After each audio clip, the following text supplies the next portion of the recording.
Welcome to Bicol University. Here at Bicol University, we make sure that you imbibe the core values of leadership, service, scholarship, and character as you live within the confines of this great academic institution. You have been doubly blessed because you have chosen Bicol University, the premier university in the Bicol region that offers quality tertiary education. Guided by our vision of a world-class university, producing leaders and change agents for social transformation and development. As your president, I welcome you all to Bicol University. The Bicol University College of Arts and Letters is a tertiary education institution mandated to give professional and technical training and provide advanced and specialized instruction in literature, philosophy, the sciences, and the arts, besides providing for the promotion of scientific and technological researches. It is home to the BA Journalism program, a 4-year degree course that aims to equip students with the requisite knowledge, skills, and attitude, and a commitment to uphold professional ethics and standards in the practice of journalism, as well as the capacity to anticipate and respond to the needs of rapidly developing media. The BA Journalism program at BUCAL evolved out of the BA Communication Arts program, which used to be housed at the Institute of Communication and Cultural Studies. The BA Communication Arts program offered 3 major: speech and theater art, audiovisual communication, and journalism. In 2004, the journalism program of BUCAL became a distinct course, renamed as the AB Journalism, and eventually becoming the BA Journalism program in 2017. Today, the program is lodged at the Print and Broadcast Media Department of the College of Arts and Letters. Embodying the core values of Bicol University, graduates of the BA Journalism program of BUCAL are the epitome of character, leadership, scholarship, and service, excelling in the fields of media and other allied fields upon graduation. Adhering to the principle that journalism is a discipline of fact and verification, the BA Journalism program at BUCAL combines academic excellence and vocational discipline in our commitment to produce professionals in the print media, advertising, public relations, government service, and non-government organization, designed to develop our students' journalistic fundamental skill sets. We also equip them with a digital media skill to enable them tell stories across all platforms, whether it be print,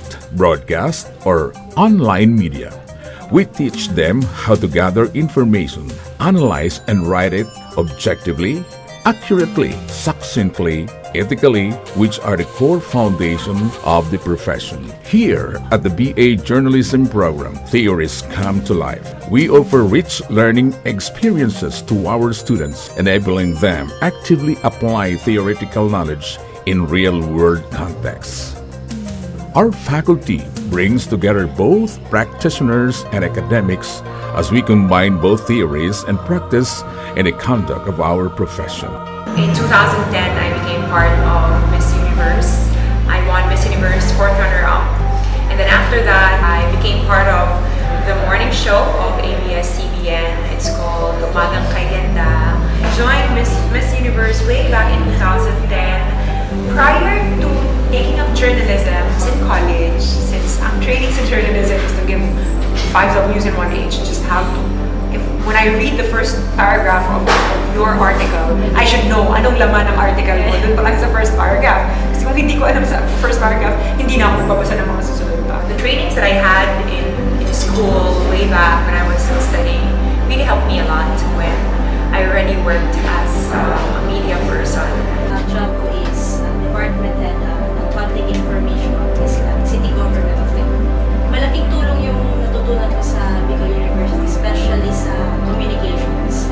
Kasi now, we run yung public information campaigns ng city, communications plan ng city. Journalism program of Bicol University was able to prepare me really well. Because Bicol University has this culture of academic freedom. It was able to motivate me.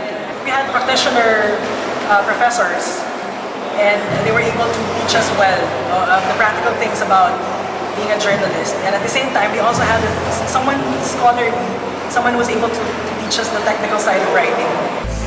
During that time, I joined yung publication, yung college publication na Budyong.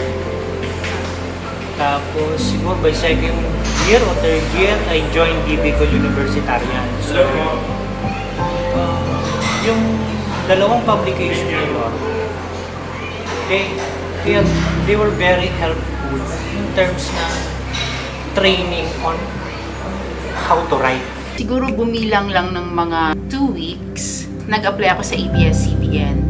That was April 21, 1999, sa prodding ng mga high school friends kasi nakita daw nila na may vacancy. Yung major subjects ng sa journalism with professors na talagang magagaling din sa kanilang larangan dun sa Bicol. Dahil na-impart nila kung ano man yung alam nila.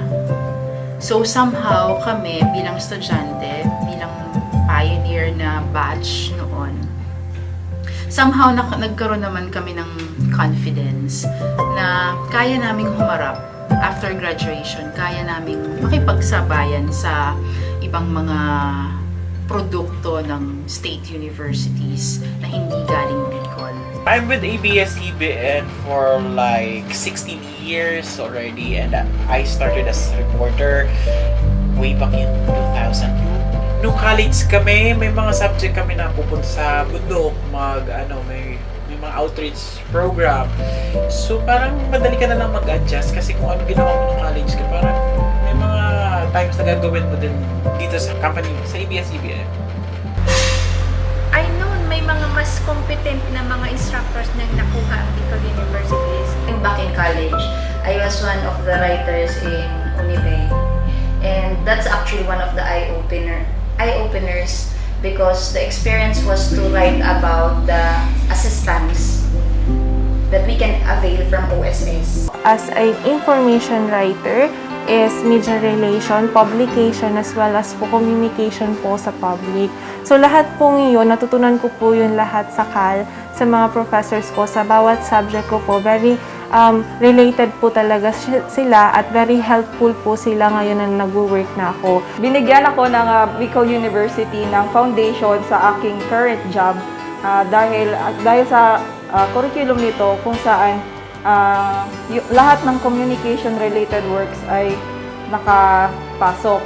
Kumbaga, kapag nasa government kasi tayo, dapat tayo maging versatile at maging jack of all trades. Ang Bicol University din po ang naging malaking foundation po, para sa pag-abot ng aking pangarap. So, sa ngayon po, ako po ay isang information officer sa Department of Labor and Employment. Nagamit ko po yung mga pinag-aralan ko po noong college, lahat po yun, especially yung mga tasking namin sa journalism noon, sa news writing, sa broadcasting, at lahat po ng mga natutunan ko sa aking mga professors noon. Ngayon po, talagang yun ang ginagawa ko. Tinuro kasi sa eskwelahan kung paano ka magsulat at kung ano yung mood ng pagsusulat and the purpose of writing. Siguro yung pinaka nag-help sa akin na sa curriculum ng journalism is yung advertising principles and practices. I-affront yung mga professors like at that time si Sir Rafi Benzuela, si Smiago, si Sir Seth De Matera na yung critiquing process ng work na sasabihin talaga nila sa'yo kung ano yung mali, ano yung kailangan mong improve. When I enrolled there in AU Legazpi in 2004, I did not anymore take additional courses in English, considering that we have so many English subjects during the time that we were in the ICCAs. Students of BA Journalism program also enjoy state-of-the-art facilities to enrich their learning experiences. The department has functional newsroom equipped with computers and necessary equipment to facilitate learning. The college also has a radio station where students can further enhance their broadcasting skills. Hindi ko alam na edge ko pala yung journalism sa graphic design dito sa Enquirer kasi parang mas naghahanap sila ng edgy dun sa line ng trabaho. Yung modular design, medyo na-apply ko din yung nung tinuro sa amin ng Ma'am Abby yung sa advertising. Sa work ko ngayon, required yung editing and also yung mga, syempre pag nag-acquire kami ng manuscripts, mga raw manuscripts, kailangan talaga ng editing and revising. Sa journalism ako, may mga subject kami like broadcast journalism na kailangan mong mag-gather ng information sa labas. May subject kami na news writing and editing na weekly kailangan namin gumawa ng newspaper. Siyempre yung sa assets, halimbawa kailangan ko mag-review ng mga subjects, may computer din naman kami doon, may library ako, tapos pwede din naman ako makatanong sa mga professor, mababait naman yung mga professor doon. Bombo Romeo Velarde Jr. para sa Pambasang Radyo ng Pilipinas, Basta Radyo. Bombo!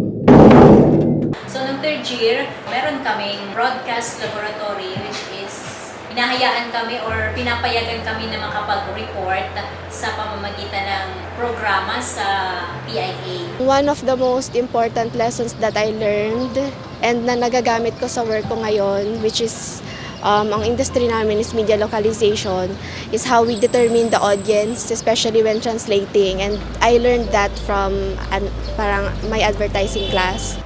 Malalearn mo din siya actually during pag nag-aaral ka pa lang sa school. Yung mga tinuturo sa amin doon, ini-make sure ng professors namin na apply namin siya habang estudyante pa lang. Excellence is the DNA of a BUCAN BA Journalism graduate. We are very proud that our program is contributing to the local, regional, national, and even global workforce.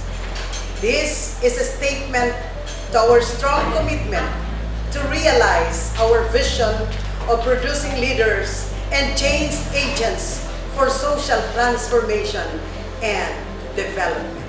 The BA Journalism curriculum is premised on a student-centered approach, providing opportunities for participation in hands-on activities such as immersion and practical training, while also integrating the core journalism values in every academic endeavor. May Jumamil is my colleague here.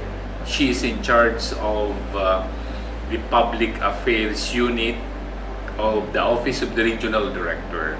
She handles a big role considering the publication, promotion, communications, lahat yon sa office ng PAW. Well, she's very organized. She can handle everything. That's why we don't have problem here in the office of the regional director as far as communication is concerned. Incoming, outgoing, press releases. Okay, wala problema. Confident ako na she can run the office smoothly. May subject po kami na newspaper or newspaper publishing or music publishing. Siyempre kailangan po magandang customize. Sa labas siya. Siyempre every year, yung Budyo nag-join sa RTSBC. Yung competitions na yon or yung mga outside events na yon, parang sila yung nakatulong sa akin na parang mapaniwala yung sarili ko na kaya ko pala siya. Pinaka natatandaan akong professor ko dun sa Bicol University, yung masasabi kong inspiration ko talaga, yun yung si Ma'am Mulaton. Kasi siya yung naging advisor din namin siya sa Budyong. At 4 na taon ako, halos ako palagi yung cartoonist doon. At natuto talaga ako dahil dun sa Budyong, natuto ako kung ano ba yung magagawa o kailangan gawin bilang isang media man. Pero minsan, kailangan mong i-pressure ang sarili mo na kahit marketer ka, dapat yung credibility mo as a media practitioner hindi siya mawala or hindi siya parang mabaliwala dahil nakafocus ka lang sa pagbebenta. Here at the BA Journalism Program, We make sure that our students receive holistic education by fostering a conducive environment for learning. We go beyond the classroom by encouraging our students to participate in extracurricular activities, as we believe that we have to address not only their intellectual skills but also their emotional, social, and psychological needs. One of the extracurricular activities that I engaged in was participating in debate competitions. Actually, during my time in the journalism department, for 4 years, I think, I was part of the debate team of the College of Arts and Letters. During my college years, I was actively involved in student council. I was being associated with the leadership track.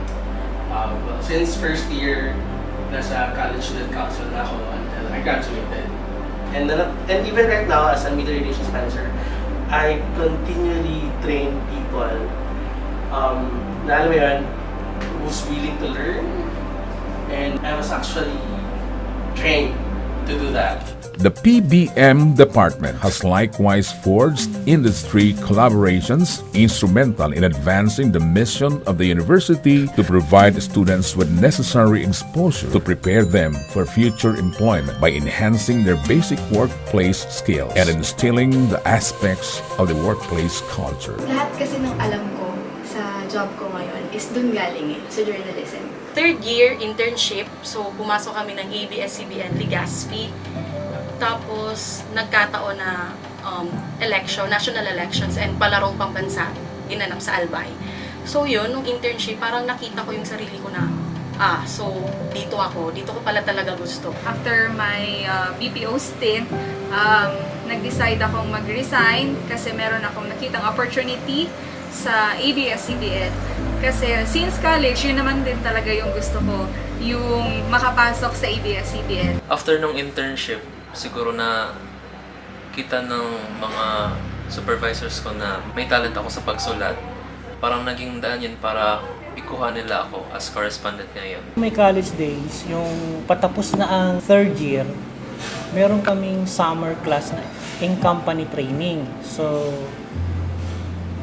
obligado kami na pumunta sa Manila to work as intern sa mga major newspapers. Parang ang ABS-CBN Bicol, kumbaga, puntahan na din siya ng mga graduate ng Bicol University na naghahanap din ng trabaho na parang nakalinya din sa anong course na tinapos nila. Madami na din akong na-handle na graduates of Bicol University. Every summer, we get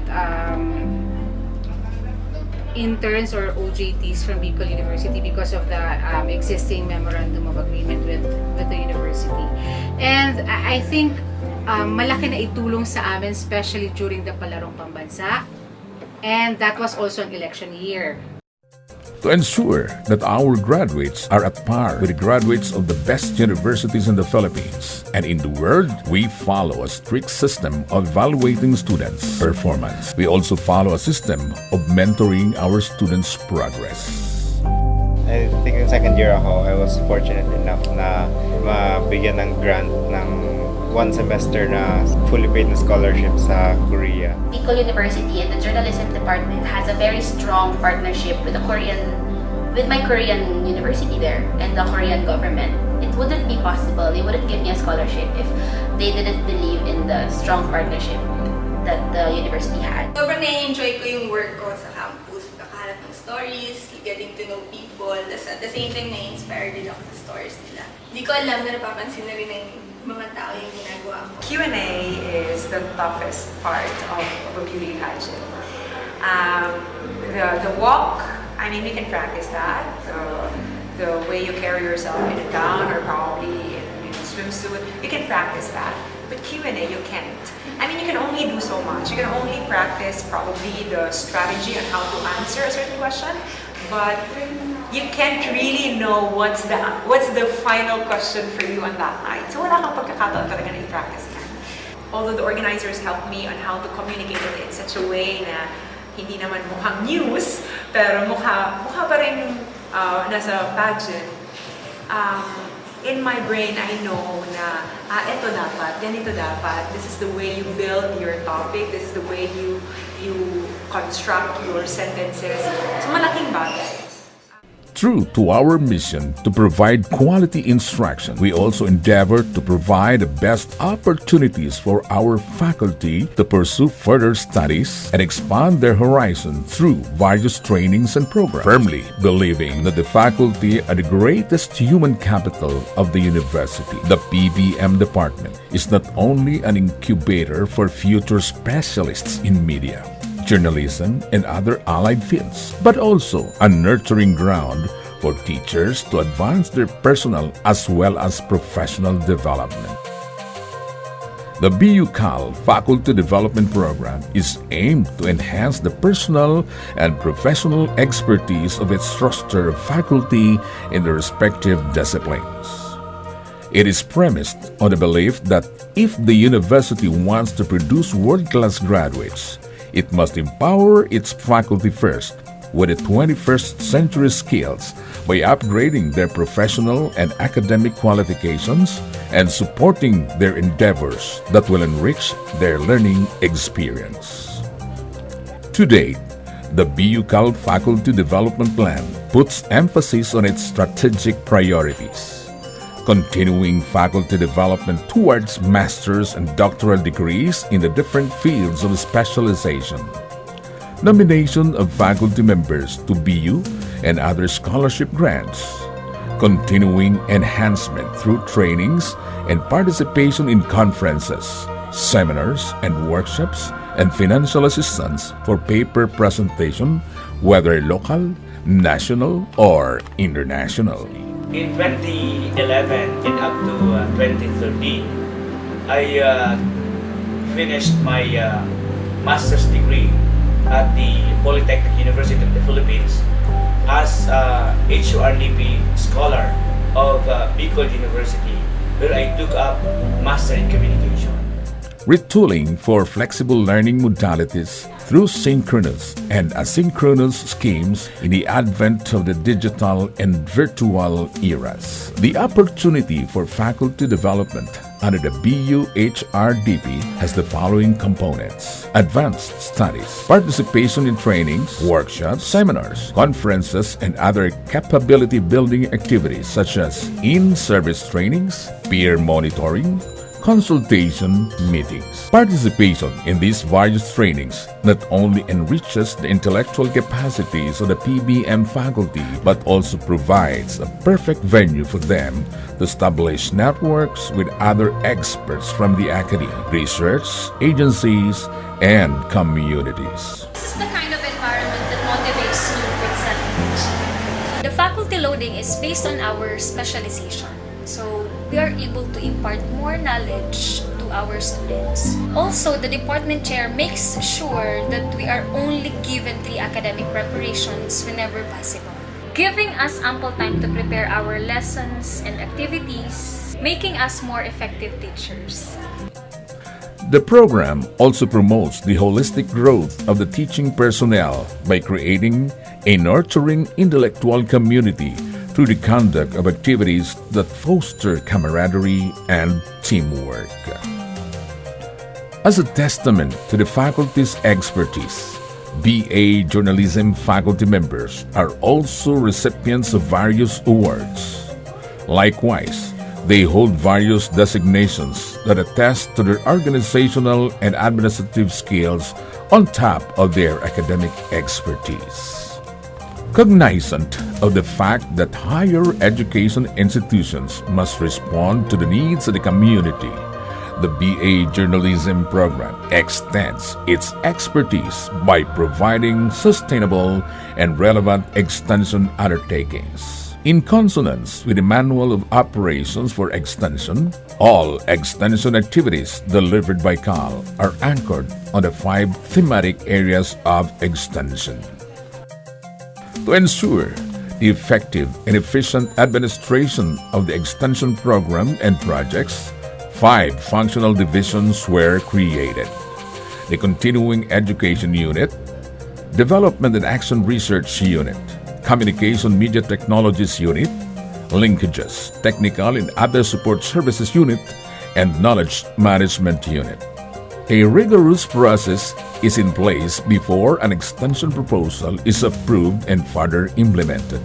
All extension projects that emanate from academic units are thoroughly reviewed prior to the approval of the President.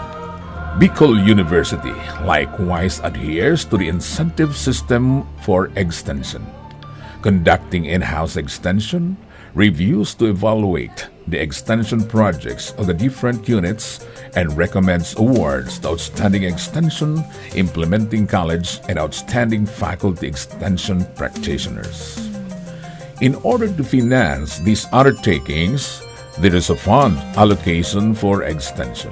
In consonance with our college mandate to provide quality instruction and training in communication, culture, and the arts, the extension initiatives of BA Journalism program aim to uplift the quality of human lives through our three-dimensional approach that aims to improve the knowledge, attitude, and skills of its clientele.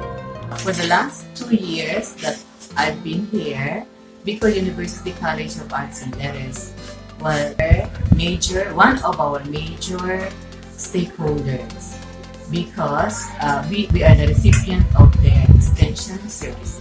I was one of the students who trained in theater arts by the Bicol University Speech and Theater Arts Department.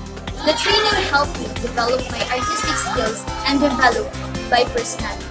Dahil po sa kinandak ng Bicol University na seminar, nadagdagan po yung skills ko about theatrical arts po and then yung knowledge ko din.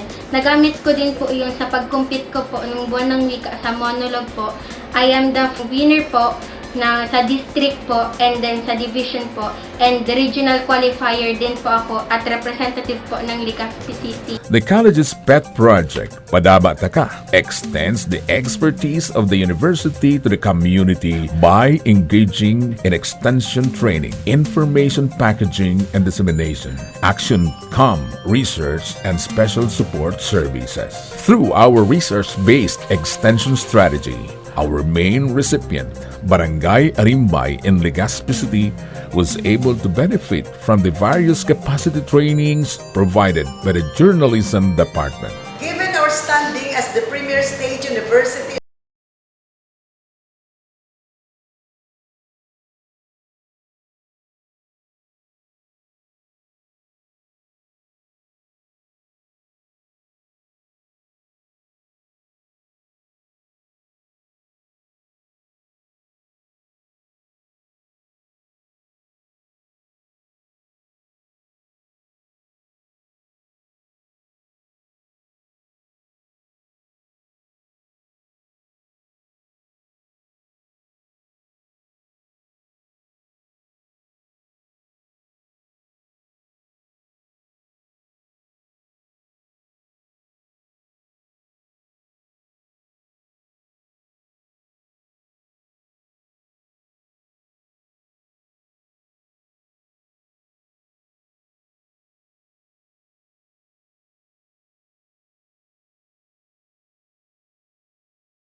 Moron. 3 years akong nanalo sa National Schools Press Conference from 2017 to 2019.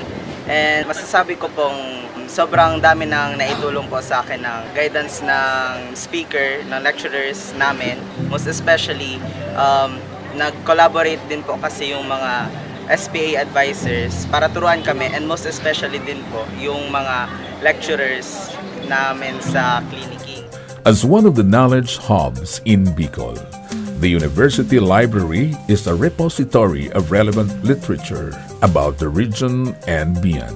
The University Library, other learning resources such as serials, non-print and media such as audiovisual materials, electronic resources, and documents. Cognizant of the need to widen our students' intellectual horizon and keep up with today's technologies, we also provide bona fide users library access to online databases through our internet service in our issuance of remote access accounts. Students and faculty alike can likewise utilize multimedia equipment to further enhance their learning experience. We have also established linkages with other funding agencies such as Commission on Higher Education and the Philippine Institute for Development Studies to further improve our services. Through consortia, networking, library cooperative activities, and resource sharing with other institutions, we ensure that our students and faculty get the best library resources that are at par with the best universities in the world.